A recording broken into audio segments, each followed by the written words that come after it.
Hey, everybody. This is Arthur C. coming to you live from an undisclosed location, and you're watching the Heavy Galaxy Show. Come on now.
Well, thanks everyone once again for tuning in. Matt and John are back with you here for another episode of the Heavy Galaxy Show. And on this week's episode, I'd like to welcome our guest from supergroup Legions of Doom. We've got bassist Ron Holzner who joins us today. Ron, greatly appreciate you coming on with us, man. How are you? Appreciate it. Thanks for having me, man. Absolutely, Ron. Well, Legions of Doom, man, you guys, I know, just played your first show at Reggie's in Chicago, legendary Reggie's there last week, I believe, and you hit Legion of Metal Fest, which is kind of cool. Perfect. Mm-hmm. Wow, nice, man. Well, yeah, talk about. I mean, that's obviously, I believe, the first show, right, for the band. Was that your guys' first technically, time? Yeah, it's the first show of Legions of Doom. Yes. Very cool, man. Well, I know you guys. Obviously, you got the European. You know, we were just talking about that a little bit. European. Little stint that you got coming up this summer. You got, appearances scheduled at Hellfest in France, Grass Pop in Belgium. So I guess, man, just tell us how the first show went and how things are going so far leading up to the dates you got scheduled in Europe. Well, it's a trip. I mean, I was nervous as hell, to tell you the truth. It's like I've played Reggie's dozens of times. I mean, with the Skull and other bands, but it's like when I got there, it's like something was different because it's like, hey, I'm in a new band. You know, it was really weird. The first time we've played without, say, the Skull, without Wagner or any Wagner memorial shows, and this is just all of us representing us, you know. And I was nervous as hell. It's a good feeling. I mean, you got to still be nervous before a show, otherwise you don't care, you know. But everybody, I mean, it went well. Trying to put together a set list, like with Corrosion of Conformity songs and St. Vitus songs and Trouble songs and Skull songs, and it was hard, but people loved it. They didn't really expect us to be doing all of that, and it came across really well. It was well received. Everybody loved it. We felt really good up there on stage. We had a lot of fun, and it's nice to be able to play these songs again. Yeah, absolutely. Well, just before we move on, I just want to give a brief overview to our listeners and viewers who may not be aware of who exactly comprises of Legions of Doom. Obviously, Scott Riegers, you got the dual vocalists going on with Scott Riegers from St. Vitus and Karl Agell, obviously ex-COC and Leadfoot vocalist. On drums, you got St. Vitus and Blood of the Suns, Henry Vasquez. And on guitars, you got the Skulls, Lothar Keller, and Leadfoot, Scott Little. So quite the array there of seasoned musicians in the band. Now, you just mentioned, too, about the set list. That was the thing me and John were talking about. How exactly did you go about picking which songs to play? Because you got so much to choose from all these guys and all these bands. Right. So, yeah, tell us how you guys wound up choosing, you have to tell us which songs you choose, but how did you go about selecting? It must have been an kind of left it in my lap. So I'm kind of like, how could I, because we don't have the singers both sing at both the same time, except at the end. Mm-hmm. I'm like, okay, I want to have like the equal amount of songs for Scott Riegers and equal amount of songs for Karl Agell. Mm-hmm. So it's like, the Blind record is one of my favorite records of all time. That is metal at its best, you know. So playing any of them songs, I'm happy with. So we just picked the ones that we think would fit with this set list. So I think we had 3 in an intro from the Blind record. Then the Vitus songs, I'm like, oh, what would fit as well? You know, and we tried a bunch of different things, and we came up with a nice mixture. You know, it's like something that, because we have to think about, okay, I got to give equal time for both singers. We need some slow stuff. We need some fast stuff. It's the hills and valleys of a set, you know, and it was a tough job, but I enjoyed it because it's like, man, I get to play this song, I get to play this song. And then we kind of balance it out. We'll throw some Skull stuff in there. Then I'll pick trouble songs from like the Deaf American era, the albums that I played on. Mm-hmm. And it all kind of works out because we're all kind of memorializing, like a tribute to all the guys that we played this music with who are no longer with us. You know, not just Eric Wagner, who, you know, sadly passed just recently. And I had Barry Stern that, you know, playing on these the 2 Deaf American with Trouble records, you know, and playing them songs and learning them again and listening. I'm like, God, I miss that guy, you know? So it's like a tribute to him. Then with COC losing Reed Mullen. You know, for Karl, I mean, his drumming on that record is incredible.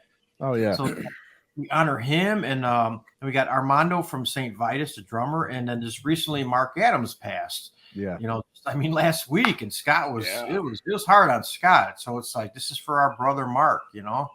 So we're honoring all the guys that we've made music with over the past. And it's a good feeling up there. I mean, the aura of the whole thing is really, really, really positive. Sure. Now, one name I did read when you guys were starting out, I think I saw that Victor Griffin was originally in. I know the band was supposed to be. Is he? I mean, did that just not work out, or it was just sort of? Well, me and Victor have been friends for a long time, and we've helped each other out many times. I played on projects of his, he played on stuff of mine, and he played on Eric Wagner's new solo record. He was in the middle of not really doing much, you know, and I'm like going on, hey, you feel like playing Grass Pop and Hellfest and play some, you know, some of our music, and we'll throw in some Pentagram, and you ain't doing nothing, let's do it. And he's like, hell yeah. So he was in, but then Pentagram found out that, hey, Victor Griffith is playing Pentagram songs again. Let's ask if you'd rather just do that in Pentagram and get paid a lot more money. That's how it works, yeah. So my friend Victor is playing in the band he should be playing in, Pentagram songs around the world. You know, I'm happy as hell for him. I mean, it would have been cool, but it's one of them things where he's doing what he should be doing. Like any of these guys, they get asked to go back to the band they're supposed to be. That's what you're supposed to do, you know?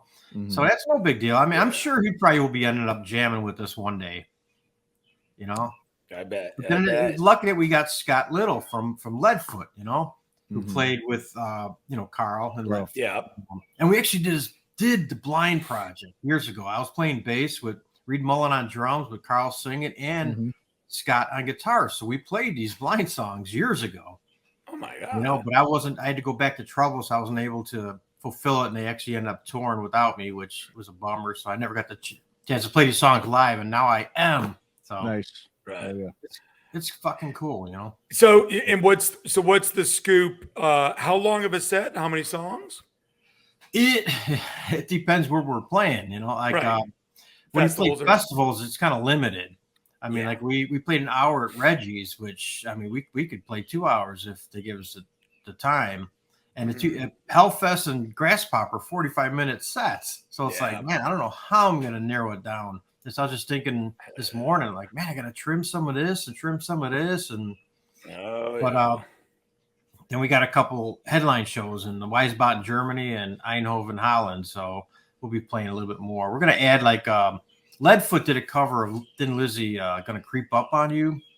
Great song, you know, and I always loved it when I, you know, heard it. I'm like, I'd like to play that one day with these guys, and we're gonna throw that in, and maybe more Vitus, more COC, more, I don't know. We're gonna round it off, you know. Then we get back, we're gonna start working on a new record. Okay. Oh, Nice. that sounds really cool. And when is Europe? When are you heading over there? Sunday.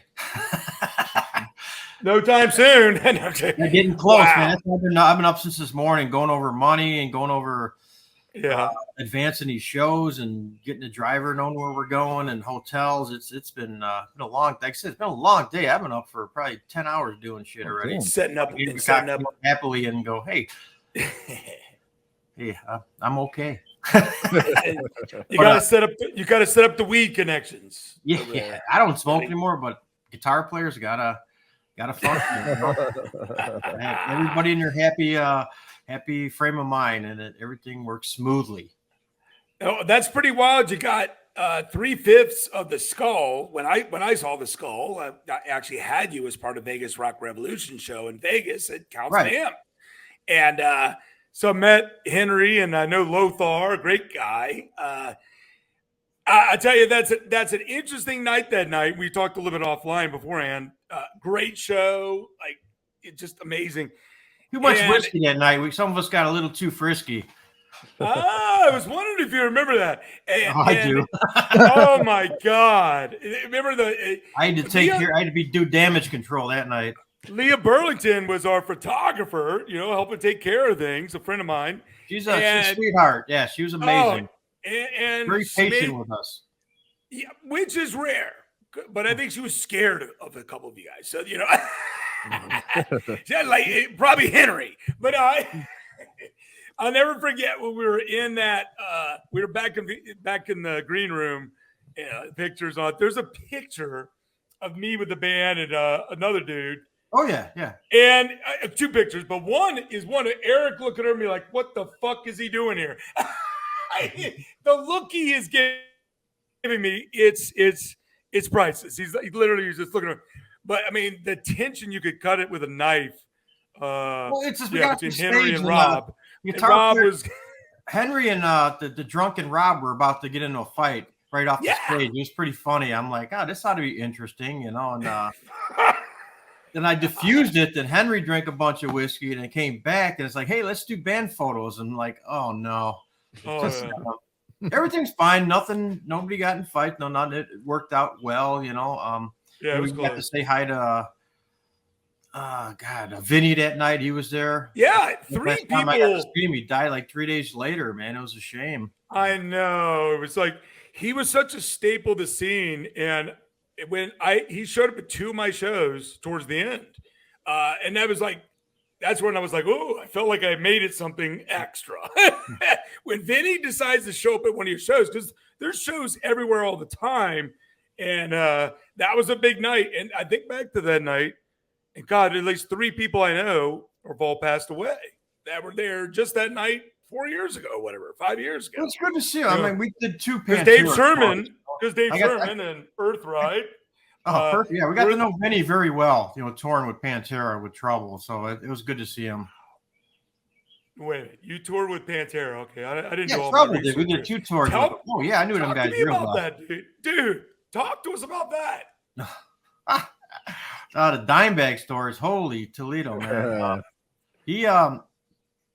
It's funny because at the time he used to like take it off, and I love taking it off from my band. I didn't want to hang with him anymore. I was kind of mad at him. And on the tour, Dime would poke his head in the dressing room and was like, "Hey, Dad, you want to go out?"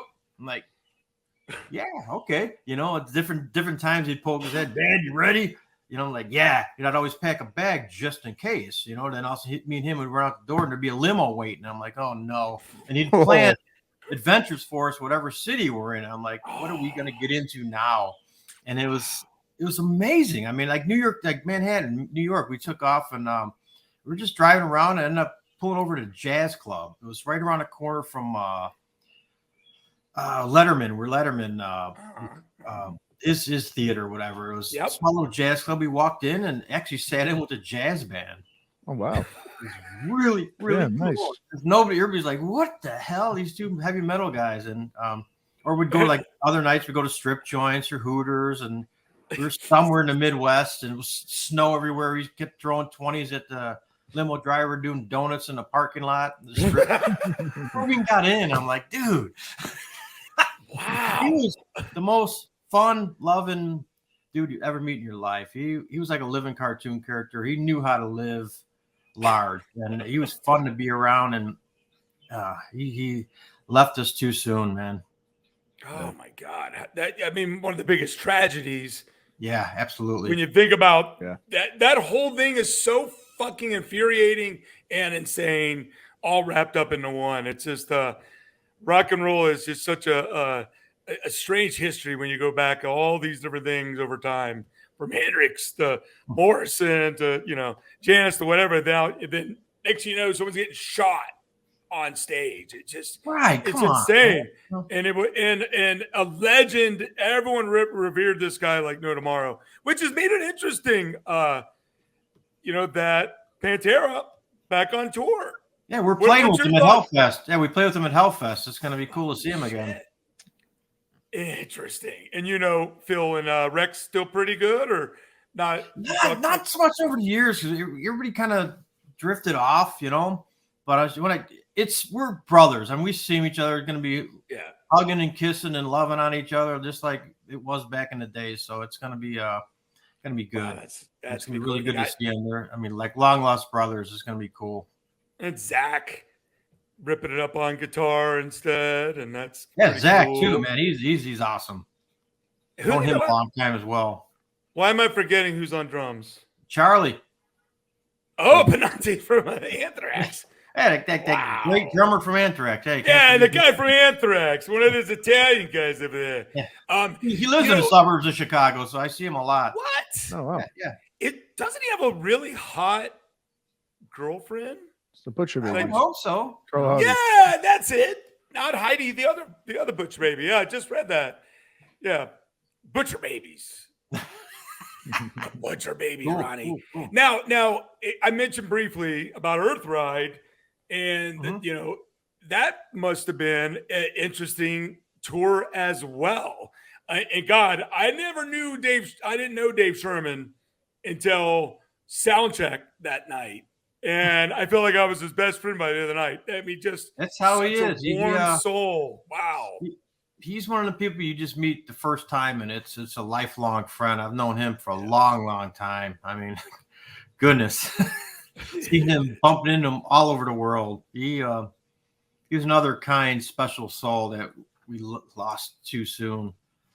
And we're playing this Maryland Doomfest where he'd always be around. It's going to be very strange him not being there. Oh, I know. Earthride is a version of Earthride is going to play, so that's going to be interesting. It's going to be a sad, melancholy kind of evening. That will be, because definitely that's a tight knit situation up there in Maryland. I went to Maryland Doomfest 2 or 3 years ago and had my first experience. I got too damn drunk, to be quite honest with you. One night, I was like, God damn. I got to get my ass home. Yeah, because you start kind of early. And, so the food wasn't as prevalent, and you keep drinking and you forget you got to eat. And then, that helps. So, people can't understand what you're saying. But Sherman was just so much fun. And he was a big weed smoker. Like, myself, I enjoy some THC products, we'll say.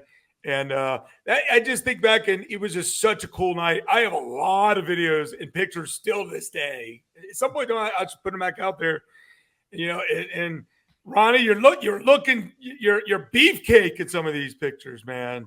Big boy, This guy's like a Viking meets a something. I don't know what it is, Ron. I'm just normal size. Everyone else is short, man. You've got muscles and stuff, Mark? too, Right? Look at Mark. He's normal. Well, I'm 6'2.5", so There you go. But there's a good picture of you and me. What are you going to do about them? They need to eat some more vitamins or something. I don't know. Matt, how tall are you, Matt? I'm 6 feet. Okay, you're probably 5'11", really. No, round really it up, right? Okay, I'm joking. I always joke around people at 6 because I know, you're just rounding it up. I guess I should say I'm 6'1" then, right? That's what I should do. There you go. Yeah. Exactly. Like the football players, they had the 2 inches. Exactly. There you go. Yeah. So Matt, ask me something. What's going on with you, man? Yeah. So I was going to ask you something. I want to ask you. Me and John were talking about before. we had you on, and I did brought it up just a second ago about Rick Rubin, working with Rick Rubin. You put out a couple records, I know, with Trouble on American Recordings back late 80s, early 90s, I should say. And everyone we talk to or that really has worked with Rick, they always have like a unique experience with him. Yeah. Some people were like, well, he was there for like 2 minutes and we never saw him again. Or some people say, well, he came in and talked to us a little bit and just was there periodically. What was it for you guys with Trouble back then? What was your experience like working with Rick Rubin? We learned a lot from him. Like I said, Eric and myself wouldn't be able to be producing records like we do now if it wasn't for him. He's got a unique style, but it's all about the feeling. Like when we were doing the first Trouble record, we're doing the rhythms in Sound City, which is, the whole vibe of that place was just incredible. And he would be in the control room, just kind of bebopping up and down to the music. And if he stopped, he'd be like, hey, no, stop. He needed the groove throughout. The whole thing was the feeling about the groove. We played this one song 25 times, recorded it. Wow. Until he found the right groove. So it was more about playing the song right. No, it was more about the groove than playing the song right. He had to capture the moment that was in his head, what he felt would be the perfect take.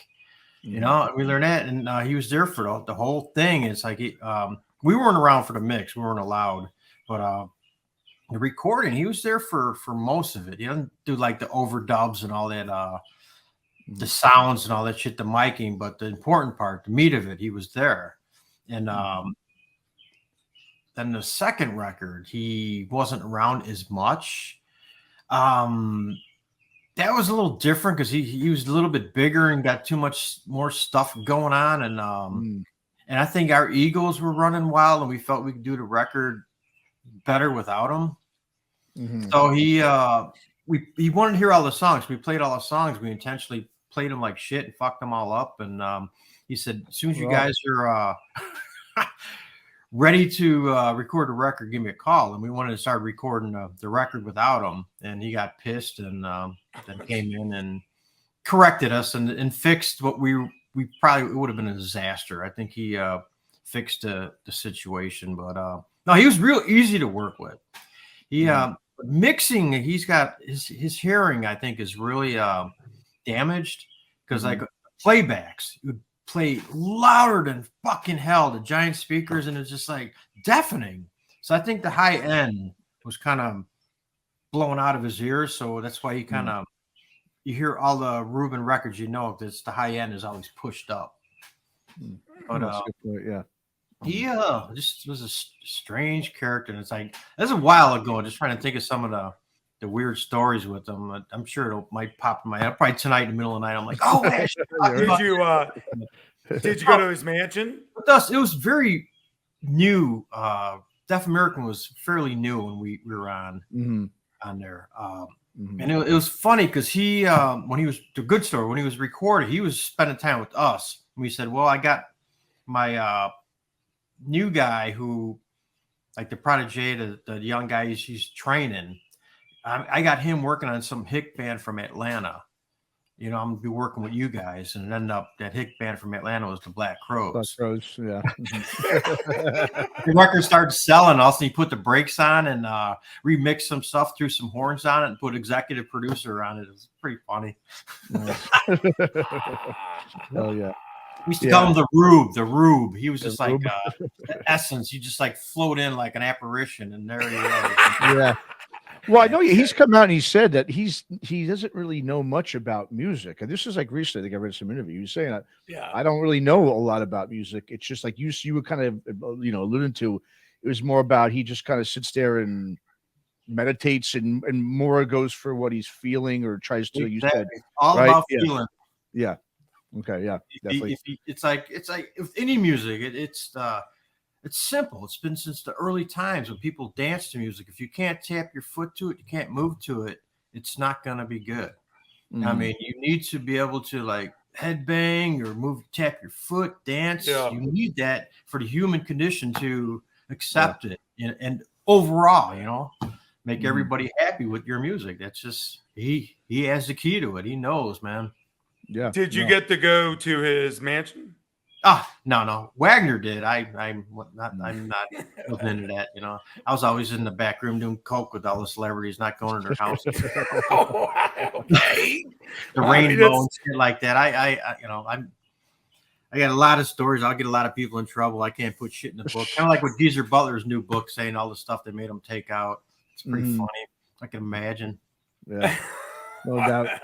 Well, think too, Ron. You know, like, when I think of today, like these days, we're seeing with a lot of young bands, we're seeing really, they have that similar style and sound that Trouble, had in the '80s. That Sabbath, oriented, doom metal metallic sound. But when you think back to the '80s, in those days, like I know when you on the first record, Trouble record, I believe you on Run to the Lake, correct? You Yes. played on that one, yeah. So that was still in the '80s, and a lot of obviously the '80s was a decade of speed. Everything was fast and up tempo, and it was bands like Trouble and Saint Vitus and Pentagram that were really sort of carrying that Sabbath torch at that time when everyone was sort of like, they were sort of abandoning the more mid to slow tempo stuff. Now, I mean, talk a little bit about those days for you guys in the '80s when, really, like I said, that sound wasn't. I mean, you guys were, you're doing well, but like I said, it was a tough decade, I would think, for having that sound when everything else, whether it was on MTV or radio, whatever, was all about up tempo and speed, and not just obviously speed. More in more ways than one, it was about speed. The '80s, as we know. So If you're with Lemmy, yeah. yeah. So yeah, I mean, talk a little bit about that. I mean, how did you guys sort of? Did you feel like you were kind of on an island by yourself doing all that stuff? The thing is, we're like one of the bands where we had different influences and we just kind of did our thing. Like Chicago's a little different than like New York and LA or the West Coast. We just kind of do our thing and the middle finger to everybody else. So we just like, we're not going to follow trends. We're just going to be ourselves. And we just did what we did, and they recorded us and put it out. And by the time we got out to LA and saw what was going on, I was like, "Look at what the hell is this?" It was. I remember the cops pulled us over, and just because we looked so different, like, what is up with you guys? Because we didn't belong walking down the strip because we're just like holy. We look like the Ramones with leather jackets, holy jeans, and like everyone else is the spandex and fucking hairspray and shit. We were part of that, and all the bands are cool to us. They all, for some reason, by doing what we did, resonated with the whole punk community. Really dug what we were doing. All of the hair metal bands liked us. I mean, everybody. If all the people who liked us and dug what we were doing bought our records, we'd be the ones with the mansion. But we weren't. It was one of them things where the people wanted the hair metal, and we just weren't that commercial success like all these other bands who were what they're doing, but they admired what we were doing. So it was pretty fun. I mean, we were friends with Guns N' Roses, Metallica, Soundgarden, everybody. They loved us, Yeah. But we just weren't lucky to fall into the boat that they did. It's one of them things. Sure. I'm not bitter. It's just luck of the draw. I had a good career. I'm happy. Sure, yeah. Well, I'm going to bring up real quick. It was tough. They wanted us, to pretty ourselves up, and we're like, no, you ain't gonna do that. Yeah. Well, I'm going to bring just a clip up here for you just to see real quick. This is my late friend Bob Nalbany put out a documentary called Inside Metal, and this is not a lot of people I don't think know about this. Speaking of St. Vitus and Armando and Mark, Don Dokken, and I don't know if a lot of people know, he actually produced the St. Vitus record. COD, right? In the early '90s. So this is him. This is just an, I guess an example of what that you were just kind of talking about real quick. I'm just going to bring this up. Check it out here. Vitus was like Sabbath on 16. Yeah. The songs were like 12 minutes long, and there was only like 3 verses. Yeah. And it was just dun dun dun dun dun dun. That would go on forever. Right. But for them, I told them, I said, look, I think you guys should do a couple songs a little more up tempo. Doom do daddle doom do daddle doom doom doom do doom, like Sabbath did, a couple up tempo songs. Okay, they wrote a song. They came in and we got an up tempo song. It goes like this: dun dun dun dun da da da da da da da da da. Well, it's a lot faster than other songs, but these guys were all major potheads. Right. I mean, it was just massive pot smoking. I mean, Armando was just stoned his whole life. Right. So, I mean, was that, I guess, would you agree with Don? Was it just, let's put it this way, did a lot of it have to do with That you just guys reminds me being of smart? that little thing that he hummed there, the do. They took that riff and made it into a song on their last record. Really? I Okay. swear to God, they laughed at that interview so much. They're like, "Let's make a song out of that." No did. way. I'm just like going, ugh. Geez. St. Vitus is a different breed, man. I Yeah. think that Dokken stole a couple of their amps or something crazy back then. They had a rehearsal place right next door, Mm-hmm. and that's the reason why he agreed to produce that record. Mm-hmm. But he didn't want to have anything to do with it. He didn't want his name on it, But then Vitus did somewhat fairly well. Then also he backtracked and Now he wants to. yeah, that's me. I did everything on it. I was like, Sure. stop it. But yeah, that the thing that he just hummed right there, they made a song out of that. Just Wow. laughingly, like, oh, let's write a song like what he just hummed. That's telling you so- them guys, but no, they got. I mean, they had some fast stuff, but at that time, they just did that to aggravate Doc, and Chandler hated the fact that some hair metal poser was producing his record. Mm-hmm. That is bizarre. Yeah. They're a different breed, man. That the whole history of them is like, wow. It's I mean, Wino was in there for a little bit, even. Mm-hmm. Yeah. Which, speaking of Wino, last time I saw you and the guys was in Austin, Texas, for what I believe was Eric's last show. Even it was, and you guys were on tour. And I remember when Wino told me about the tour, I'm like, that is such an amazing pairing of just legends. Like, we had the same they're booking the agent. Legends of Doom. I mean, it was just amazing. Same booking agent, and they're like, this would be really cool. So we're like, yeah, why not? And we did it, and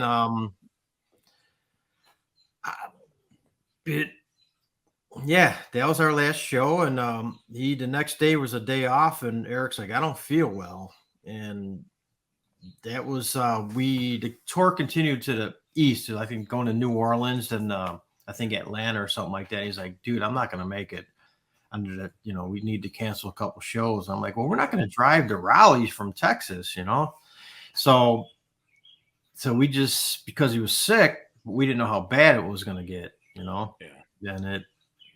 but yeah, the tour was doing really well. I mean, it was we've known Wino forever. I mean, Henry's played in 2 different Wino bands. Yeah. He was in Spirit Caravan for a long time. But that's right. Yeah. Brothers in Doom, man. Yeah. It was amazing. I one thing I remember about that night is probably 3 songs into your set, and that's a pretty small stage for you guys at the Lost Well. It's not the biggest thing in the world. But I remember Eric walking off the stage, like literally like the 3rd song, and you guys go into some instrumental thing, and he comes over next to me at the bar. He just kind of leans against it and starts getting a drink. And it was there for you guys played for 5 minutes without he's just doing his thing. It was a song that I wrote we wrote for on the one record, and I wrote this middle section that I wanted to give us a chance to have a little jam thing in the middle. I wrote this whole middle section that we could extend it. And Eric, getting older, he said, I need a piss break. It's like, hey, put a good piss break at 3/4 of the set. I'm like, so we would go into a jam, and he'd wander off, go take a leak, and not come back. He'd hang out in the crowd talking to people. That's kind of what he was doing. And it's like we had to keep jamming until he ended up coming back to the stage. It was pretty funny, But that last tour, we ended up playing that song, I think, early in the set. It was like really early. I was shocked. Yeah. But I'll never forget, he ordered some, it took him a while to conversate with the bartender girl, because it wasn't that easy to hear. Because literally his stage is like 15 feet away from the corner bar where I'm at. And he gets his drink and all that, or something, and then some dude comes up to him. I'm just sitting right. I mean, I'm standing. Oh, Eric, how you doing? Oh, all right, you doing? Sounds good. And this guy comes up and taps him, and he's like, "Hey, man, you know, we're all waiting for you to be on that stage. And the guy was kind of bigger too. And Eric just kind of looked up, and I just kept looking at them, and then I look at the stage like this is fucking the wildest shit. I've been a lot of shows, Ron and Matt, lots. But this is over years, we just got used to it. We could play a short jam, or we could do a long jam. It was whenever he decided to show up, Yeah. Well, like, those are singers for you. And Eric's voice sounded great till the very end, even. So it was. I look back at that night. He sounded good that tour. He really did. Yeah, Billy Goat from Doomed and Stone actually recorded most of that show, even, and it's out and about somewhere. So, the last grand show, we'll say, of that era. What an amazing stuff you guys did with the Skull. So congratulations on that. One day. Huh? I'd love to hear it one day. Oh, yeah. I'll see if I can get him to send me something over. I'll get some to you. That'd be cool. Yeah, for sure. And you mentioned about new material. So talk to us a little bit about that, and how would that happen? Well, we wrote probably 5, maybe 6 songs with Eric. So we got actually, 5 songs with lyrics that he wrote that haven't been heard yet. So we're gonna have Scotty and Karl sing Eric's lyrics to these songs, and we wrote a couple more that he didn't get a chance to even do any lyrics to, that he was working on a solo record. So I think we got one more to write. So we're just about done writing a record. So we just got to distribute the lyrics for each Scotty and Karl, and then we'll come up with the melodies. And I think we'll start recording this summer. It should be fairly quick. I mean, we got everything we need. We got the songs. We just got to tweak them. And we got this one song. Eric sent me this acoustic song with him singing. And I was just like, he did it every record. He'd always throw this acoustic thing at me. Hey, make it heavy. I'm like, can't make an acoustic song heavy. We got our own songs we're writing, and we just always kind of blew it off. But this one, he sent where he recorded him singing and playing guitar, and it's like, wow. And then he sent the vocals with it, which the lyrics, which were different, which I never noticed till just recently when I was like going back and listening to all our new stuff. And I got the file from his son, who sent me from Eric's computer. After he died, he got the computer from his dad, and I've been waiting. I said, whenever you get the lyrics, please, I'd really like to get them so we can finish these songs. And he sent me the catalog of the songs that for the new record, and it's one song I never heard before, the title. That every song Eric wrote, he would send me the title. Hey, this is what I'm working on now, and this one I never heard before. So it was very strange that I get sent some lyrics that I've never heard from Eric. And then I look at it, it sounds familiar, and I matched it to that acoustic song he sent me, like he knew, like he was just messing with me, So he prepared it. I was going to use it. Here's the lyrics with the actual name, and it blew my mind. So we're gonna play the music around it. The drums, bass, and guitar, awesome. And add to it and layer it. So there won't be one song with Derek singing on a new record. Oh, that's awesome. And we'll probably come up with a nice, groovy, Pink Floyd-ish middle section, kind of like Misery Shows on Trouble, Misery Shows Act 2. It'd be something like that. So I'm looking forward to working on that. But we got enough for the new record. It was going to be the last Skull record, but it wasn't a full Skull record. And now we're doing the Legion of Doom, which is basically the Skull with one extra guy. It's bizarre. Like we do Skull. We're still doing Skull shows. People keep booking us for the Skull with Karl Agell singing. It's 90% Skull songs, and we just add a little more. But like we're the Legion of Doom, we're doing all the other stuff. So it's gonna be that's cool. You got it. It's gonna be a Skull record and a Legion of Doom record. Oh, there is. Okay, so original music from both. Okay. Yes. Oh, very cool. Are you labeled up and all that stuff? Yeah, TP Records, who did the Skull records.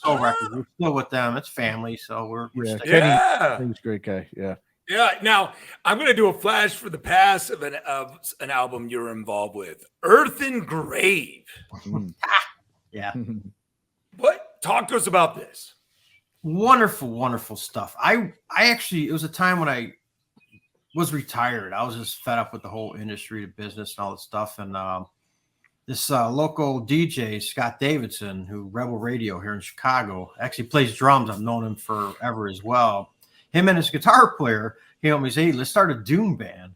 You know, like, I don't want to do this shit again, man. You know, so I end up working with him, and I go, as long as I could produce it and we'll write all the songs together, I'll do it. You know, and we did it. We got Tony Spillman, who plays in a band called Spillage right now. And he was like one of the original Trouble roadies, so I've known him forever. And then we got one of the most talented classical violinists in the world, Rachel Barton Pine, on electric violin, who never played electric violin. She wanted to try it, but always wanted to play metal. You know, I'd always see her at the metal concerts playing like, you know, the Cowboys from Hell on violin and Metallica and Slayer and shit. It was like, this chick is fucking cool. You know, she always wanted to play metal, but she's at the top of the classical world. It's amazing. So we did a doom rock record, you know, it's and an EP. We Ripple put it out. Yeah, it's one of the things where just the timing of it. Rachel was touring the world all the time, and I start doing other things. And our guitar player, who I started this project with, ended up moving to Texas, and do a lot switch drummers. So it just kind of just who was on vocals? Oh, Mark Weiner, the Chicago. Total Chicago guy. You don't get more Chicago than this guy. He could belt it out with the best of them. And he actually he just rang me the other day, say, hey, I got some more material, man. I'd like to, you know, work on stuff if you want to do something, you know. So has he sang? I'm sorry. Has he? I'm sorry. Has he sang with like other bands? He sang in Spillage with Tony Spillman for a while. He's been doing stuff, you know. He's a worker. He's got the family to support, but I mean, he is like the weekend warrior, and he wants to do more, and he wants to perform again. And we got festivals asking us, "Hey, put Earth and Grave back together." So I'm like, I'm busy, man. So you never know. They got the fire lit, and it may happen. You know, I'd love to see all these people and play music with them again. That's for sure. Yeah. You know, you brought up Chicago, and that's something I've been wanting to ask you a couple things about Chicago. First off, White Sox or Cubs? White Sox. Oh, wow. Okay. Another team. Yeah. I grew up in Wrigleyville. That's why I'm a Sox fan. If you ever grew up with Cubs fans, man, you would probably would have hung yourself. No. I always think Chicago fans are great, man. They're like the coolest fans. Cubs fans didn't take baseball serious for years. And you know what I mean? They gave me grief. They gave me grief for being a Sox fan. I just was always the black sheep. I want to do something different, you know. I mean, growing up in Chicago, I'm an Oakland Raider fan too. So they gave me all about that. So I grew up with bikers and shit like that, and people who broke shit and did nasty stuff, and it kind of like just. But you lived in Wrigleyville. I'm sorry. But you grew up in Wrigleyville. You said near Wrigleyville. Yeah. Walking distance from Wrigley. I used to go all the time. I was a baseball fan, but I just didn't like Cubs fans. Let's go to Cubby Bear. Oh, I drank there many times. I saw Frank Marino and Rush there. Wow. Rockwind. There's some good bands played there. TRI. Now, talk to us about, you know, I always ask this question. What was like your favorite band or two your senior year of high school? Always Sabbath and Priest. Those two are, you know, and Slayer. Them three are great. But no, I used to listen to progressive rock in high school. You know, Genesis and King Crimson, and yes, I loved it. You know, but thing is, my what's close to my heart is Motown. As I was a kid, and it always there. And Grand Funk. It's like I was the youngest of the family, so my older brothers would play. I'd hear Motown and Grand Funk Railroad. So to me, it's like that's what life is about. What year did you graduate high school? 83. Okay. All right. So you're just before I got into high school. Interesting. and so you're right. You know, Sabbath, Dio or Ozzy, or both? Both for sure. Dio is a sweetheart. I met him many times. We actually toured with Dio in Europe before. So it was yeah, he was a sweetheart. He was one of the Oh, nicest guys in metal, man. He remembered everybody's names and people. It's like that's he right was here. a freak of nature, man. Yeah, that's another big loss. And I saw him front row, and that was pretty magical. The first time I saw Dio, guess what? Dokken was opening up. How the whole world goes around. And so talk to us about being in Chicago. Like, what was it like scene-wise? I mean, I think outsiders, we don't always get it, but we see stuff coming out, but it's kind of marching to its own tune at times, like you said. Talk to us about what it was like as you guys being a band at that time in Chicago, and what was going on, what other bands, stuff like that. Oh, man, it's just we just always had a chip on our show. Like, they'd always call us the second city, and it felt like people looked at it like, okay, there's a big city surrounded by hundreds of miles of farms, which I guess is kind of right, but most cities are like that. I mean, yeah, most cities are like that, but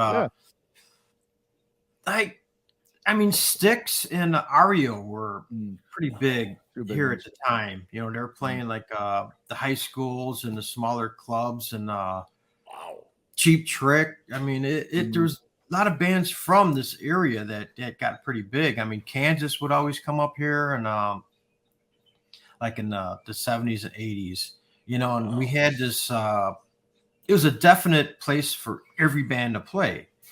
And you get these crazy like European mixtures, like you'd be like AC/DC, Boston, Foghat, thrown together on festival shows at Rush. And it was a very good rock and roll town. You can see how UFO, I mean, they could have ran for mayor and they would have won here. Everybody loved that band and still do. Yeah, I always said, with Chicago, because it wasn't on the coasts and it wasn't the media capital like LA and New York, because most bands, especially in the 80s, right? If you were a band, if you weren't from either of those cities, you'd move there to get discovered. And a lot of times, and me and John were talking about before, we had John here about Chicago, and I was saying, there's just so many great bands out of there, but it's like people find out about them later. Not a lot of times, like even like a band like Trouble. I mean, you guys have gotten just that band has gotten bigger and bigger as the years goes on because more people are discovering them.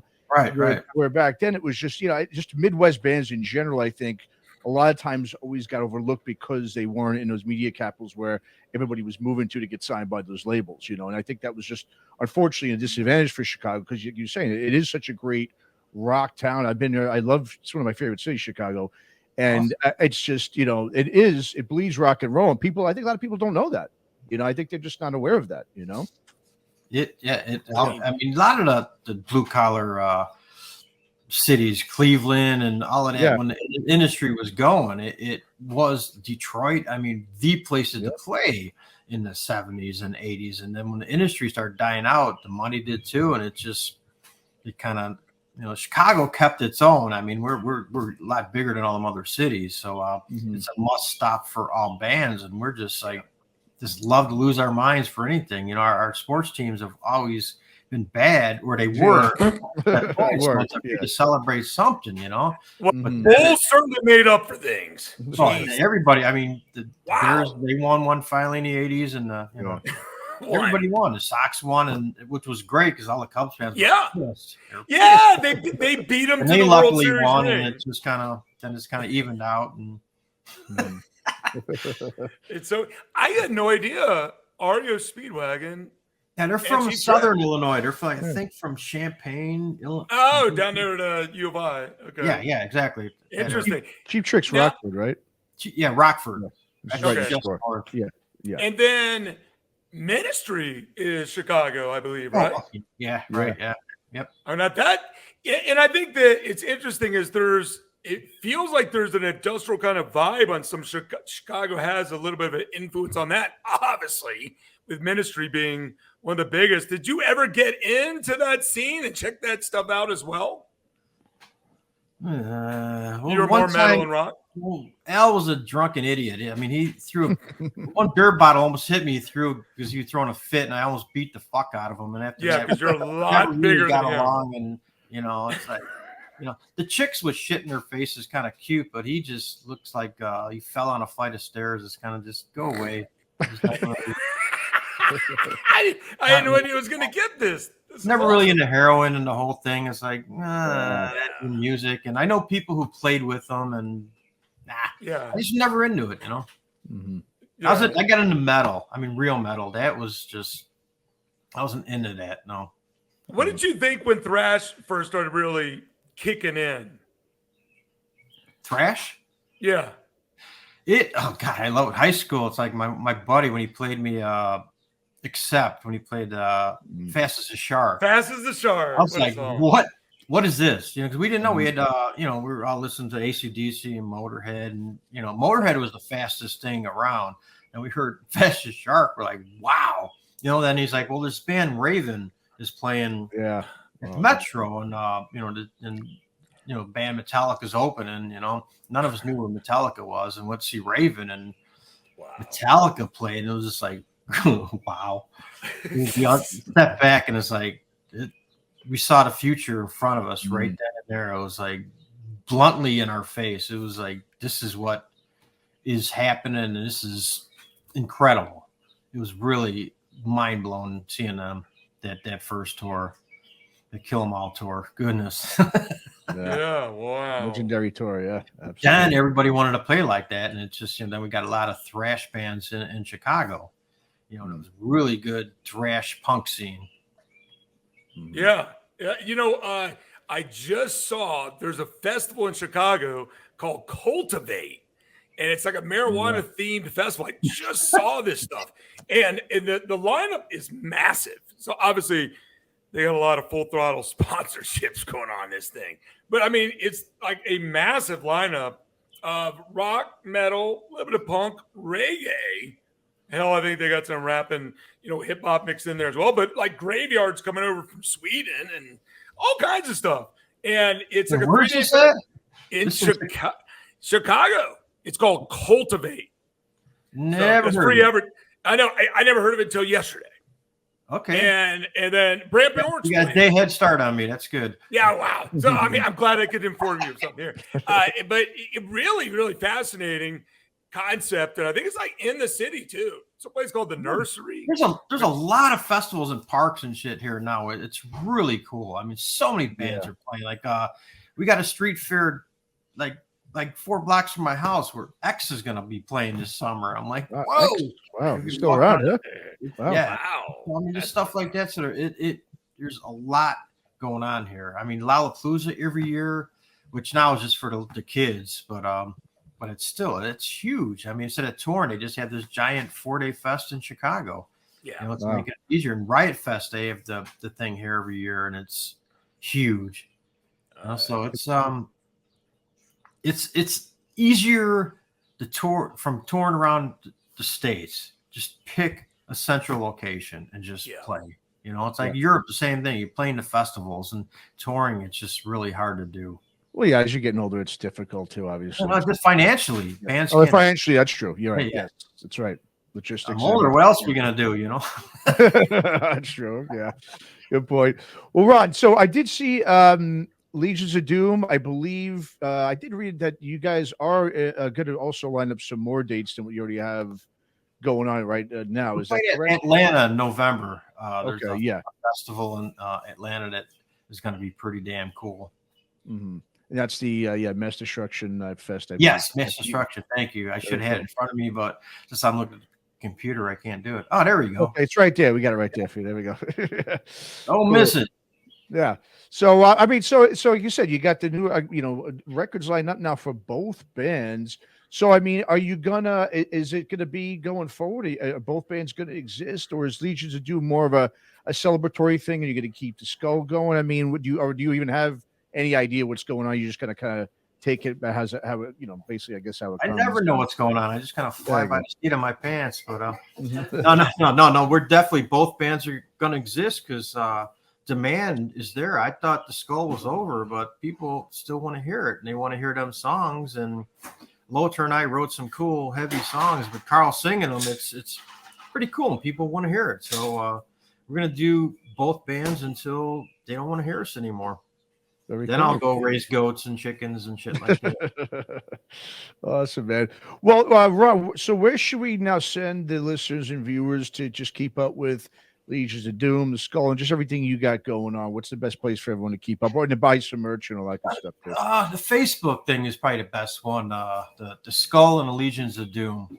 Okay. On Facebook, and we're gonna branch off everything from there. We're gonna eventually get the online store and have all the merch and all that stuff. It's like a bunch of old guys that ain't that hip with computers and shit like that. So we gotta get money and hire the youngins who can do it for us. So once we get that rolling, but the Skull and Legions of Doom on Facebook is where everything goes through. Okay, fantastic. All right. Well, John, anything else you got for Ron before we wrap this up, man? Nah, just great seeing you as always, man. Look forward to hopefully getting the catch Legion of Doom at some point in time. So We'll be on the West Coast eventually. Keep me I'll posted. be hitting to Vegas as soon as I can because I need to go to a Raider game. Nice. yeah, there you go. You let me know if you're coming to town. I For will. sure. I'll go to. I haven't been to that stadium yet, so It's a beautiful stadium. It's like nice. Yeah, Yeah, it cool. looks wish the like team was better. Yeah. Yeah. I don't know about that quarterback Yeah. situation this year, but we'll find out. Yeah. I'm a Raider fan too myself these Oh, days. cool, so, cool, man. Yeah. So let's hope he's healthy. That Jimmy G. It's not sound so good lately. The with rookie's Garoppolo. gonna be good, man. You think so, Aiden? Oh, yeah. Oh, yeah. Oh yeah. Okay. All right, man. I hope you're right. I hope you're right. I hope they're pretty good too. They're Yeah. now my second team / third team. So I'm a Cowboys fan. So that's been my team forever. Yeah. And Go Dax. that's a lot of. I like Dax. I want him to do so good. This is their year, man. It could Every be. year. Every year's there. Yeah. We got a good defense. We Yeah. got an amazing defense. So that's Great. what hopefully makes things happen here. So, well, man, safe travels over to Europe. Have Thank some you fun very over much. there, man. Quick one.